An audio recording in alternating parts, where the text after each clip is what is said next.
He's an individual who is Do we have a slide advancer? 2016, the Florida Fire Chiefs Association selected Ryan as the Florida Firefighter of the Year, but he wasn't done. Also in 2016, Ryan was recognized as the State Fire Service Instructor of the Year. Ryan Gallik. Thank you so much. Thank you so much for always having me. Thank you. Can you all hear me okay? I'm just waiting on a piece of AV device and it's up there? All right, perfect. How's everyone this morning? Everybody doing good? Well, it's a pleasure to be here again. Preferred, thank you for having me again. It's always a pleasure to be here with all of you. I'm very excited to present my next topic, which I'm about to share with you here in just a minute. But how many of you have safety committees in the workplace? Okay, great. And how many of you believe that they're truly effective? Okay, so there was a small decrease in the number of people that raised their hand. And so that's a problem. And you know, as risk managers, city managers, just leaders in your workplace, that we can sometimes go into a drift of failure. So the name of the topic is the normalization of deviance. The normalization of deviance. I'm going to break that down here in just a minute. Now, I do want to disclose that I didn't provide all of the slides today. So you will see that the slides up here, are just like maybe 2 or 3, are a little bit different. They're not in your handout, and you'll see why. So the normalization of deviance, that word deviant means the fact or state of departure or departing from normal or usual standards. That's exactly what that means. So the normalization of deviance means where it becomes the norm. Deviant behavior becomes the norm in the workplace. And the unfortunate truth is that organizations become so accustomed to that deviant behavior, they don't even believe that it's happening. So what type of processes and systems do we have in our workplace to evaluate this? The safety committee. So we have to be proactive on identifying and managing these risks. So we have to completely eliminate that behavior. Now, some of it may not be intentional because, again, we become so accustomed to it, we forget that it's even happening. So normally in my prior presentations that some of you have may seen, I talk about what are the ABCs of complacency. It's attitude, behavior that ultimately leads to a culture, the environment. So we have to change the perception, the attitude, the behavior with our associates. Maybe those on the front line, those getting injured, ill, and or exposed. So before I really get started in this, you're being promoted to CEO.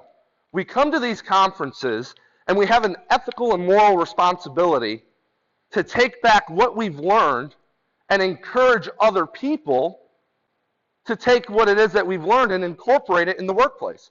Otherwise, why are we even here? The goal is for you to be the leader in your organization, take notes, bring back as much information as possible, and disseminate it out and try to implement it. So you're being promoted to CEO. We'll get back to that in a little bit.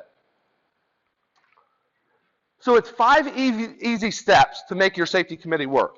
I've been a public servant, aka firefighter, for over 17 years. And the one thing that I get more training on is the ABCs: airway, breathing, circulation. Sometimes they take 2 extra steps: defibrillation and exposing the patient. They're always driving that home. There's a term, I'm a paramedic, I'm also an EMT, but sometimes EMTs have to remind paramedics, hey, BLS before ALS. BLS before ALS. Basic life support before advanced life support. Do paramedics get so accustomed that we need to become so advanced that we forget the basics? The basics that can kill a patient. Literally kill a patient. If a patient doesn't have air going in and out and blood going around and around, Any deviation of that is really, really bad. So even on that basic level, we have to get back to the basics. So what I'm saying is maybe your safety committee has to revisit and go from the ground up and begin building a stronger foundation on the basics before you can really start advancing your way to reducing injuries, illnesses, and obviously cost. So the city of St. Cloud, I was nominated to be the chair of their safety committee. And in 2013, we had cost in the upwards of $700,000. $700,000 for a 3-station department. Today, we're way below that. So we have to bring encouragement and enthusiasm. We're going to go in depth on these. It needs to be member-driven and management-supported. That's extremely important. We need to do ongoing assessments. Being a firefighter paramedic, can I just go in, do a general size up, BSI, scene safety, I see my patient, I'm assessing the airway, the breathing, and the circulation. I then go ahead and mitigate any type of problems that I see, and then moving forward, I start an IV, I may have to give some medications. I still have to go back on a critical patient and check them every 5 minutes for their airway, their breathing, and their circulation. For a stable patient, we check every 15 minutes. Well, if we have a really poor safety culture, we need to do ongoing assessments. If it's a more established safety committee and we have effective safety programs in place, maybe we don't need to do that assessment as regularly. At the beginning, maybe every month. Maybe you can do it once quarterly for the well-established committee. But we have to perform ongoing assessments so we can see that drift to failure, if it's occurring, and mitigate it.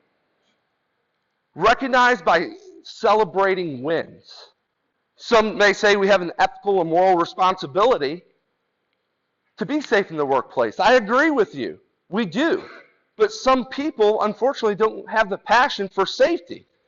But then you also look at the Maslow hierarchy of needs, and there is some degree where all of us want to be safe. Nobody really wants to die. So we have to have that fine line and know that we have to celebrate the wins. We'll talk about that. And education and training. We can't expect our associates to know everything that we know. Especially if you're a safety manager, you're a risk manager. They don't have your knowledge and your skill unless you teach them and you develop them, the importance of it. So, enthusiasm and encouragement is very important. We have to create an environment where people want to facilitate this learning, education, and development of having an effective safety program in the workplace. A safety committee is as important in an office workspace as it is in the fire department. It doesn't mean, oh, well, I work in an office, we really don't need a safety committee. Let's talk about working in an office. Let's talk about ergonomics. Let's talk about active shooter. Let's talk about early stroke signs and symptoms. I mean, there's a lot of dangers in our workplace, no matter if you're working in an office or you're digging ditches. We have to have one in our workplace. And what kind of environment are we creating to facilitate these effective safety committees? Do people want to walk in and say, hey, I'm here at the safety committee, or, oh, it's another meeting? You're already starting off bad if they're thinking, hey, it's just another meeting. So let's create an environment where people look forward to getting out of their workspace and facilitate greatness in your organization. That's creating mutual benefit. Benefit for the employee because they're safe, they're going home to their families. And the other benefit is you're saving a lot of money. You're reducing liability.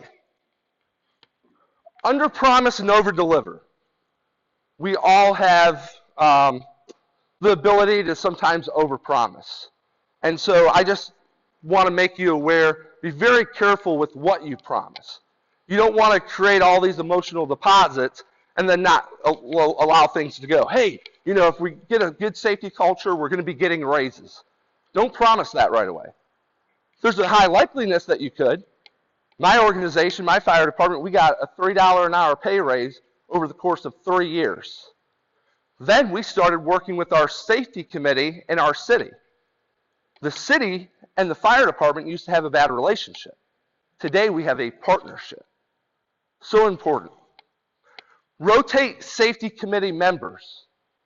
You may have somebody that's extremely passionate serving as the chair of that safety committee, but you don't want that person to always be the one. You want personal and professional development.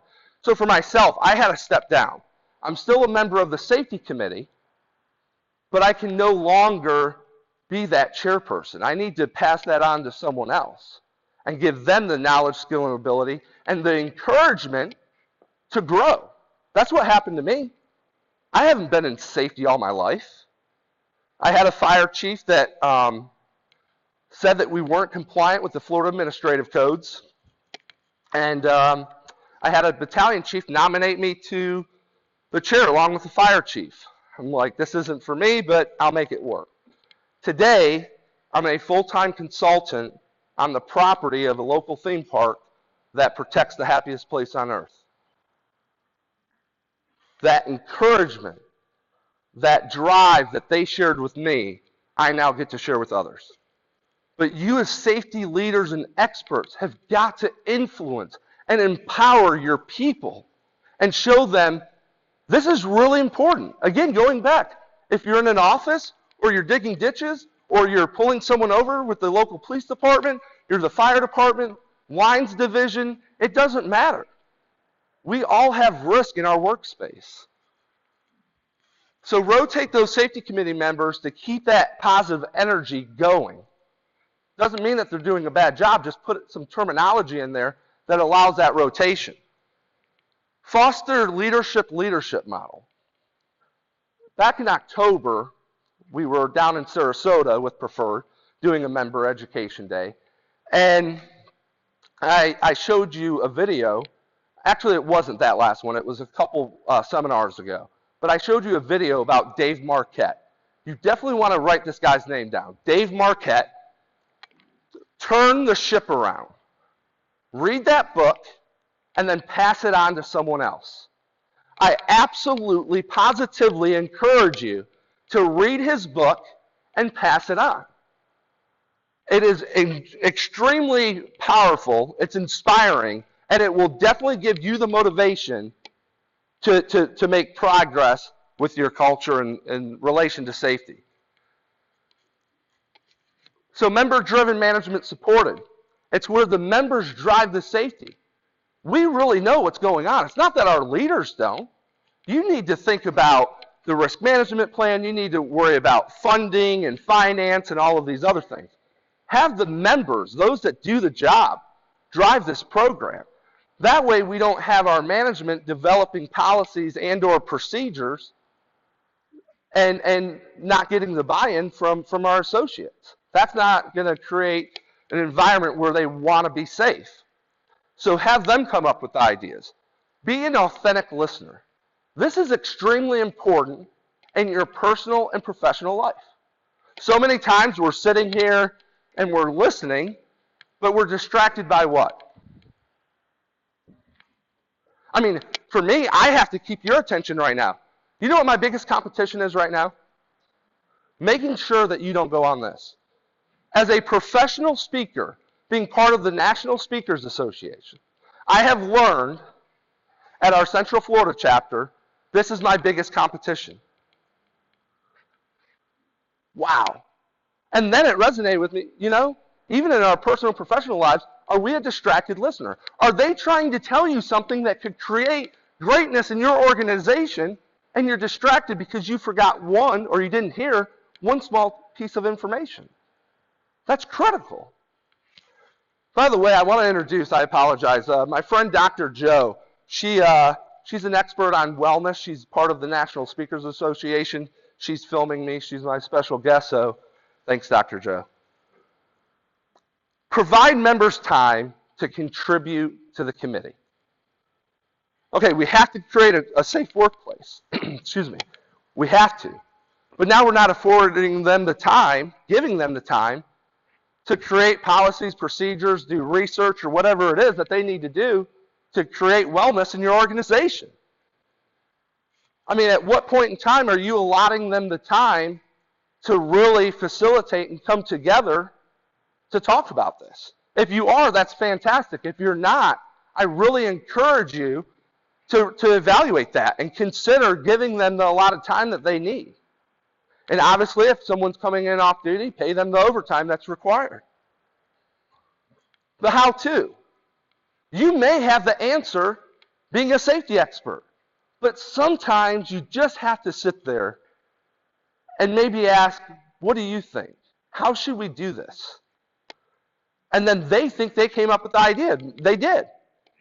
That's empowering them. That's enriching their lives, the lives of the organization. So sometimes, remember, just let them speak. Maybe they have the answers. Ongoing assessments, extremely, extremely important. You have to be able to see if the processes and the systems that we're putting in place are actually working. If they're not, we need to reevaluate it. We'll talk about evaluation in a little bit. So, trend analysis. Being able to see, okay, we just put this system, we had some grouped incidences that were going on, maybe some common injuries, exposures. We developed a strategic plan. We put a policy in place, a system in place. Now those injuries, exposures, or grouped incidences have been eliminated. Great, it's working. Develop a strategic plan with goals and objectives. Have short-term goals, long-term goals. You know, for fire departments, we know that an emerging issue in the fire service is cancer. Some people debate it's the leading cause of firefighter death. Some people say it's the second. Nonetheless, it's in the top 3, firefighter cancer. So we need a second set of bunker gear. Let's develop a second, or let's create a strategic plan to be able to get that on board. Employee survey and feedback. Does your organization have SurveyMonkey? What a great cost-effective way to get some feedback. So an organization that I happen to be working with right now just did a SurveyMonkey on the stand-up desk. You should have seen what the feedback was. I mean, it's a no-brainer the way that people responded. Stand-up desks are just that great. So they're really happy with that. So maybe do a SurveyMonkey and create an account, or you can do a free one, 10 questions, up to so many responses. I believe it's like 50 or 100 responses, and go that way. It's a great way to capture data. Maybe not the most scientific, but it gives you some feedback. A risk management plan. My friend Chris Kettleson taught me the importance of creating a risk management plan. Being able to capture and do an executive summary of that year's losses, injuries, claims. What kind of training have we done?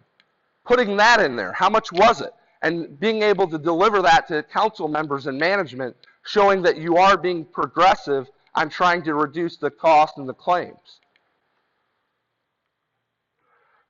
Recognize wins. Recognize and embrace the small wins early and often. You have to start with the small wins. Give somebody a pat on the back. Encourage them. Say thank you so much. Make it public. Put it on your social media page. We're so proud of our fire department safety committee. People want those emotional deposits. You may say, you know what? This is their job. I'm not going to do that. They should be doing this. Well, I agree with you, but it's no different in any aspect of life. We all want to be recognized. We all want a pat on our back. I mean, that little, hey, great job, and truly mean it. If that's not you, don't make it make-believe, because they know it won't be real. Does that make sense? But truly embrace that. Write a thank you note. Especially if you have a bad culture, be the one to change that culture. Our fire department and our city did not get along. I'm telling you, that culture was horrible. Today, we have a partnership with the city manager all the way down to the newest firefighter. Great relationship with our police chief. Great relationship with lines division. because we did little things like this that really were actually big and made an impact on people and the organization. You have to provide education and training. We don't know what we don't know. And that's not a bad thing, but we have to be able to facilitate and educate and train our associates to the laws and the standards. So I teach at Valencia College. Basic recruits do not come into the college and learn at any point in time the Florida administrative codes, the state statutes, OSHA guidelines. They don't. But they do need to learn those. So in our organization, we need to teach them what laws are out there. Public records. Are we teaching our new recruits public records? Or, hey, don't post anything, blah, blah. No, we really have to train and do more training and facilitate that. Teach people the risk management plan and the process and the importance of it. Hire trainers and consultants or coaches to help facilitate this. Preferred does a great program, the Preferred Tips Reimbursement Program. Ask Kevin, Ann, or any of the members about that. Free money. I really hope you're taking advantage of that, because I really want you to take advantage of it and call me. I'll give you my number at the end. Invite other committees or groups to share ideas.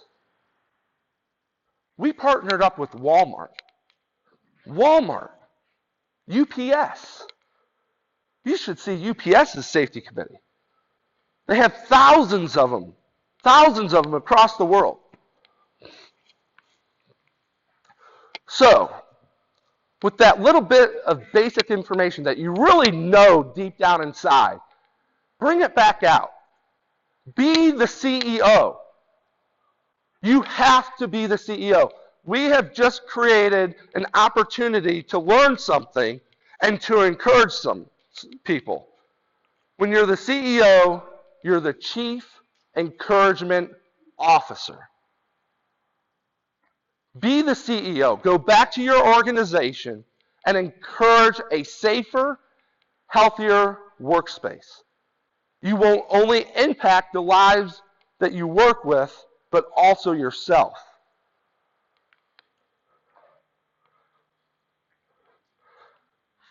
What kind of impression are you going to make? What's going to be your legacy as a safety expert, as a risk manager, a safety manager? You're creating your legacy now with what you do or you don't do. And how do people view that? There's a significance to that hand. Does anyone have any idea what month it is, other than the month of May, but in a safety sense? What's that? I'm sorry. Skin cancer awareness is what No, it may be. But the month of May is Mental Awareness Day. Mental Awareness Day. A month, rather. I'm sorry. Do you realize 123 people, 123 people die every single day to suicide? Think about that. 123. It's the top two leading cause of death in firefighters and law enforcement officers. I've had a friend die by suicide in the fire service. But 123, we're not just firefighters in here, so I'm going to go back to the 123. What kind of EAP program do you have? Or is that all you're calling it? Hey, it's EAP. I beg to say, you should say, it's resources for living. It's more than EAP. It's more than that. Let's eliminate the fact that it's only for people with mental illness. Why do they have mental illness? Maybe you've been writing them up. Have you not gotten to the core of why you're writing a grown man or woman up? What is going on in their lives that's causing that behavior? We have got to know our EAP program. Consider changing the name. Resources for Living. It's more than EAP. Let everyone know what services that you can provide or they provide. Financial assistance. Someone's getting ready to retire. Hey, you know, you're about a year and a half out from retirement. Have you called and gotten the free service from Resources for Living? Huh? What? Yeah, it's a free service. Or, hey, you know, I'm really stressed out. You know, you notice their work performance has kind of gone downhill. What's going on, Adam? Well, you know, I'm trying to flip a house, and you know, I'm kind of getting jerked around by the homeowners association, and this, that, and the third. Hey, have you called Resources for Living? You know they have a free lawyer. You get 30 minutes, and then you get a 25% discount if you actually use them. Just know that you can't use it if it pertains to your employment. I want you to learn everything about EAP. I want you to go back to your organization and let every employee know what resources are available to them. 123 people every single day. So, I hope that this was informational. I hope that you were able to learn a little bit. And remember, it's never too late to go back to the basics and start from the ground up. So, in closing, begin and bring that enthusiasm and bring that encouragement. Make sure that your safety committee is member-driven, management-supported. Ongoing assessments. If you have a poor safety culture, do them a little bit more often. If you have more of a progressive safety committee, maybe you're only doing them once quarterly. But don't wait until the end of the year to start tracking that analysis of what's going on. Recognize. You certainly want to recognize those moments of good behaviors, good acts, good someone wearing PPE that they're supposed to be wearing. It's extremely important. And educate your associates. Show them the importance of safety glasses. I just bought some styrofoam head mannequins the other day. I'm going to carve out the eyes. I'm going to put some cherry tomatoes in there. I'm going to put regular prescription glasses. I'm going to put regular glasses, or I'm sorry, prescription or regular glasses that you can buy at Walgreens. I'll put some sunglasses, and then I'll do the safety glasses. Take a staple gun, show them. Make a bigger impact than wear your safety glasses. Sometimes we have to see. We learn more by doing than saying. I hope that this was informational. If you have any questions or comments, I'm happy to answer them at this time.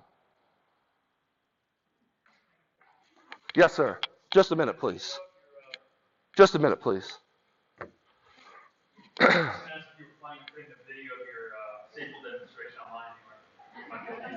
That's a good idea. I'll do that. I'm going to give you my card, and I will do that. So one of the things about Dr. Joe being here is I've been speaking for a couple years. By no means am I an expert. I would like to be. But there's the National Speakers Association. So I just joined the Academy. And the Academy is a one-year program where you really learn about the importance of posting stuff on YouTube. And that's actually why she's here right now filming me, so I can do that sort of thing. So again, thank you, Dr. Joe, for that. And that's a great point. Any other questions, comments? Thank you so much, and be safe.